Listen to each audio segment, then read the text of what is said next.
নমস্কার, শুভ সকাল। আজ রবিবার, এখন সকাল 9:30 বাজে। আজ পয়লা বৈশাখ। সবাইকে জানাই শুভ নববর্ষের শুভেচ্ছা ও আন্তরিক ভালোবাসা। আজ নতুন বছরের নতুন দিনের নতুন সকালে সকালটা শুরু করলাম আমরা চা দিয়ে দুজনে। তারপর সকালের যে সমস্ত কাজগুলো থাকে সেগুলো সেরে আজ যাবো একটু ডাক্তার দেখাতে, তাই রেডি হয়ে একদম চলে আসলাম ছাদে গাছে জল দিতে। আর আজ পয়লা বৈশাখ তো, সেই উপলক্ষে সবার একটু মটন খাওয়ার ইচ্ছে। সেই জন্য ওর বাবা চলে গেছে বাজারে, আর মটনের দোকানে তো প্রচুর লাইন পড়ে, দেরিও হবে, সেই জন্য চলে গেছে। আর মেয়েও আজকে বাড়িতে আছে পয়লা বৈশাখ উপলক্ষে, ওরও ছুটি, পড়া নেই। আর আমি ডাক্তার দেখাতে যাবো বলে টিফিনও করার সময় পেলাম না, তাই ওর বাবাকে বলে দিলাম যে তুমি আজকে কচুরি আর মিষ্টি নিয়ে এসো, ওই নয় সকালে খাওয়া হবে। তো দেখো গাছে জল দিচ্ছি, জল দিতে দিতেই পুরো টেনে নিচ্ছে, এত রোদের তাপ। এখন জল দিতে হবে, আবার বিকেলে জল দিতে হবে। আজ যাব চোখের ডাক্তার দেখাতে। জানো তো, চোখটা কদিন ধরেই ভীষণ কাটা কাটা লাগছে, প্রচণ্ড অসুবিধে হচ্ছে। আর থেকে থেকে মাঝে মধ্যে জলও পড়ছে হালকা। চশমা তো সবসময় ব্যবহার করি, কখনো কখনো আবার গরমে চশমা পরতে ভুলেই যাই। তা সেই জন্য ভাবছি যাই, আজকে তো রবিবার, উনি বসবেন, আমি যার কাছে অপারেশন করেছিলাম ওনাকেই দেখাবো আর কি। তা আজকে পয়লা বৈশাখ, উনি বসবেন কি না কে জানে, সেই জন্য ভাবলাম যে না, ওনাকে একবার কন্ট্যাক্ট করেই যাই। তা সকালে ফোন করেছিলাম, তো বললো যে হ্যাঁ বসবো, তবে 10:30টার মধ্যে চলে আসুন। তাই এবার আমি ভাবলাম যে যাই তাহলে, গাছগুলোতে জল দিয়ে আসি। আর ও বাজারে গেছে, বাজার থেকে ফিরলেই চলে যাব। তা চলো, মোটামুটি জল দেওয়া হয়ে গেছে। পাইপটাকে গুটিয়ে নিই, কেননা এই রোদের মধ্যে পাইপটা পড়ে থাকলে পাইপটা একদম নষ্ট হয়ে যাবে।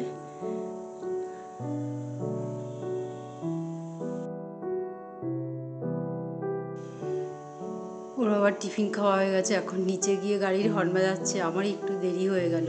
চলো এখন যাওয়া যাক। ম্যাডাম ভেবেছিলেন আজ তো পয়লা বৈশাখ, বোধহয় সেরকম একটা পেশেন্ট হবে না, তাই আমাদের 10:30টায় টাইম দিয়েছিলেন। কিন্তু আমি এসেও দেখছি আমার আগে আরও 3জন আছে। দেখা যাক কখন দেখানো হয়।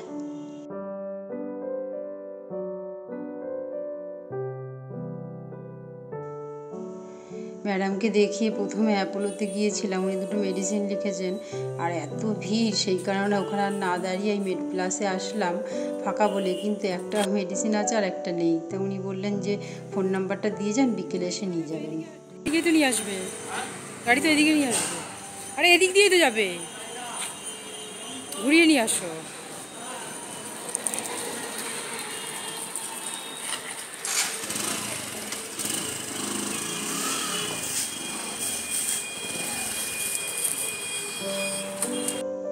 ডাক্তার দেখিয়ে ওষুধের দোকান থেকে ফিরতেই প্রায় 12:15 বাজে। তা এখন আমাকেও বলছিল যে চলো তোমাকে বাড়িতে পৌঁছে দিয়ে তারপরে বাজারে আসবো। তা আমি বললাম এখন 12:15 বাজে, তুমি এরপরে আমাকে বাড়িতে পৌঁছে দিয়ে তারপরে বাজার করবে, বাজার আর কিচ্ছুই থাকবে না, সব গুটিয়ে নিয়ে বাড়ি চলে যাবে। তুমি বরঞ্চ যেতে হবে না, একবারে বরঞ্চ মাছটাই কিনে নিয়ে যাই। সবজি বাজার না হয় আজকে থাকুক, আমি রাস্তায় আসলে নিয়ে নেব। তাই কাতলা মাছ নেওয়া হয়েছে, আর ভোলা মাছ নেওয়া হয়েছে, আর এখন ফলি মাছ নিলাম, ফলি মাছ নিচ্ছি। ফলি মাছগুলো দেখে আমার খুব ভালো লাগলো, বেশ টাটকা মাছগুলো, তাই বললাম এই মাছটা নিয়ে নাও। আর ওই মাছওয়ালার কাছেই বেশ ভালো জ্যান্ত বড় বড় সাইজের কই মাছ দেখছি।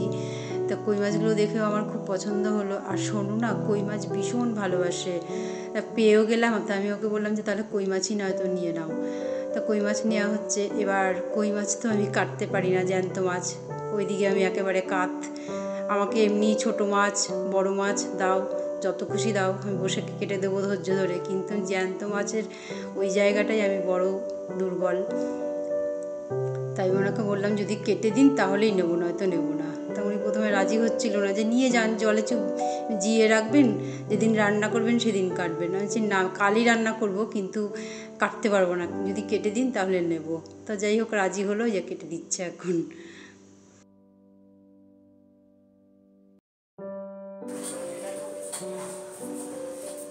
12:30 মতন বাজে, একটু আগে বাড়ি আসলাম।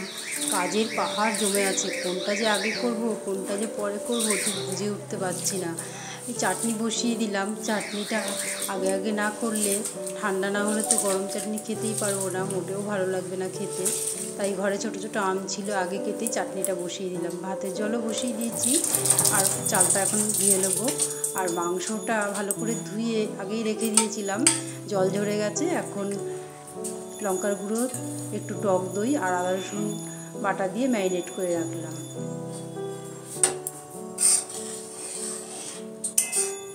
আজকে বেশি কিছু রান্নার আর সময় হবে না, এই চাটনি করলাম আর এই আলুর খোসা ভাজা করছি। মাংসের জন্য আলু কাটা হয়েছিল, পিঠে দিয়ে আলুটা ছোলা হয়েছিল, সেই কারণে আলুর খোসাগুলো বেশ মোটা মোটা হয়ে কেটেছিল, তাই শাশুড়ি মা ছোটো ছোটো করে কেটে রেখেছিল। এইগুলোই শুকনো লঙ্কা কালো জিরে ফোড়ন দিয়ে আর পেঁয়াজ লঙ্কা দিয়ে একটু ভাজা ভাজা করে রাখছি। এটা কিন্তু গরম ভাতে খেতে ভীষণ ভালো লাগে। তোমরা খাও কি না, কে কে খাও জানি না, আমরা খুব ভালো খাই, তাই এটা করলাম। আর মাংস, আর বিশেষ করে মটন হলে বেশি কিছু আর আইটেম লাগে না, আর টক ডাল তো আছেই।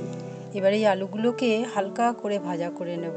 আজকের এই পয়লা বৈশাখে বিশেষ দিনে আমার অনেক পুরনো স্মৃতি মনে পড়ে যাচ্ছে। আজ যখন জানো তো বাজার থেকে বাড়ি ফিরছিলাম, তখন বাজারের দুপাশে রাস্তায় সোনার দোকানগুলোতে গণেশ পুজো হচ্ছিল। দোকানের সামনেই ঘটের ওপর ডাব, তার পাশে কলা গাছ, আর বক্সগুলোতে সুন্দর সুন্দর গান বাজছিল। এই সমস্ত দেখে না আমার সেই ছোটোবেলার পুরনো স্মৃতি খুব মনে পড়ে যাচ্ছিল, সেই ছোটোবেলার কথা। আমাদের তো জুয়েলারি দোকান ছিল, জেঠুদেরও ছিল।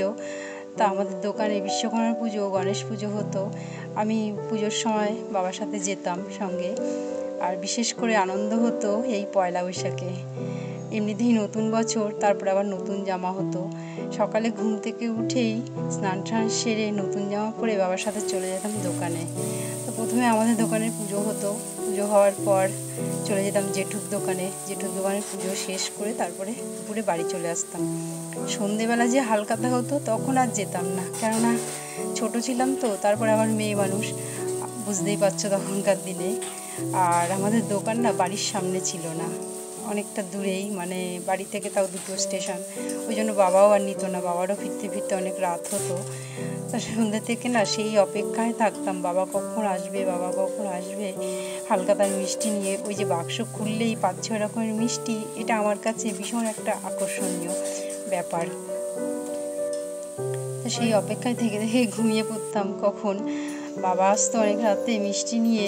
এসে ডাকতো ঠিকই, উঠতাম ঘুমের চোখে, কিন্তু বেশি খেতে পারতাম না, ওই 1টা কি 2টো, তারপর খেয়ে ঘুমিয়ে পড়তাম। সকালে উঠে পরের দিন সকালে উঠে খেতাম। এই সমস্ত স্মৃতিগুলো না ভীষণ মনে পড়ে এখন, আর তো ফিরে পাবো না কোনো দিনও, তাই তোমাদের সাথে একটু শেয়ার করলাম।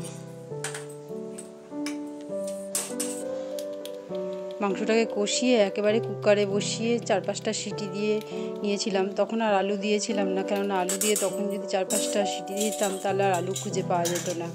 তো এখন কুকার খুলে দেখছি মাংসটা সেদ্ধ হয়ে গেছে, আর ভাজা আলুগুলো দিয়ে একেবারে গরম মশলা দিয়ে 2টো সিটি দিয়ে নেবো। 2টো বেজে গেছে, বেলাও অনেক হয়েছে, সবারই স্নান হয়ে গেছে, তাই চলে আসলাম রান্নাঘরে খাবার বাড়তে। সোনুর আম্মা আর বাবার জন্য ভাতটা বেড়ে নিলাম, ওদের সুগার তো, তাই ওদের জন্য উচ্ছে ভাতে দিয়েছি। আজকের মাংস ওদের জন্য আলাদা করে করা হয়েছে, আমি অবশ্য করিনি, ওটা শাশুড়ি মাই করেছেন, কেননা ওরা একটু ঝাল বেশি পছন্দ করে তো, তাই বেশি করে মনের মতন ঝাল দিয়ে উনি রান্নাটা করেছে। আর আমি যে মাংসটা রান্না করলাম সেটা তো আমার আর সোনুর। তাই কুকারের ঢাকনা খুলেই দেখছি মাংসটা বেশ পাতলা হয়ে গেছে। ওর তো দেখে মন খারাপ হয়ে গেছে, ও বলছে মা এত পাতলা হয়ে গেল।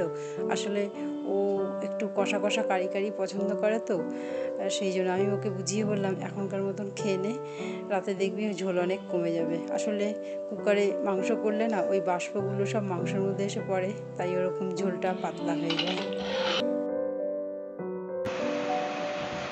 বাবা এতগুলো ফুল কোথা থেকে আনলে গো?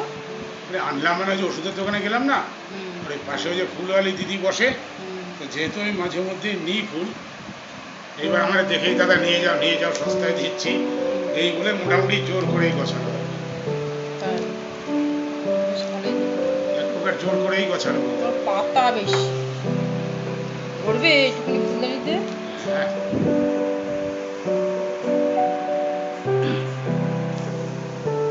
জল দিয়েছো?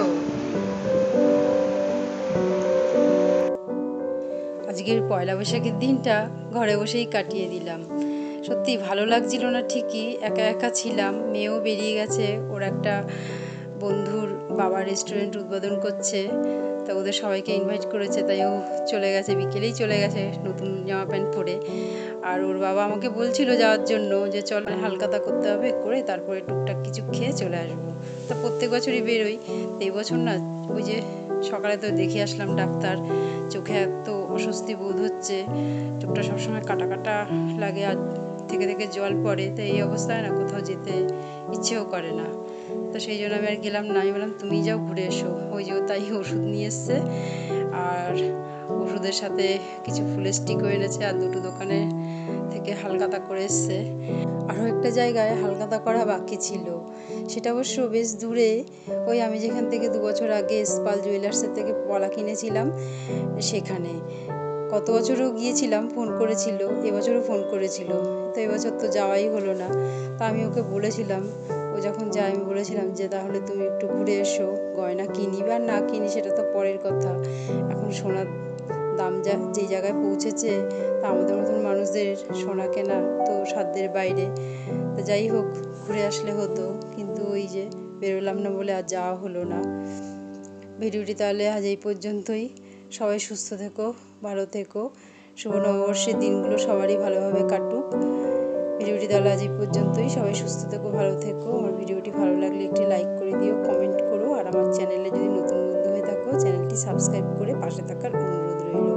দেখা হচ্ছে পরের ভ্লগে।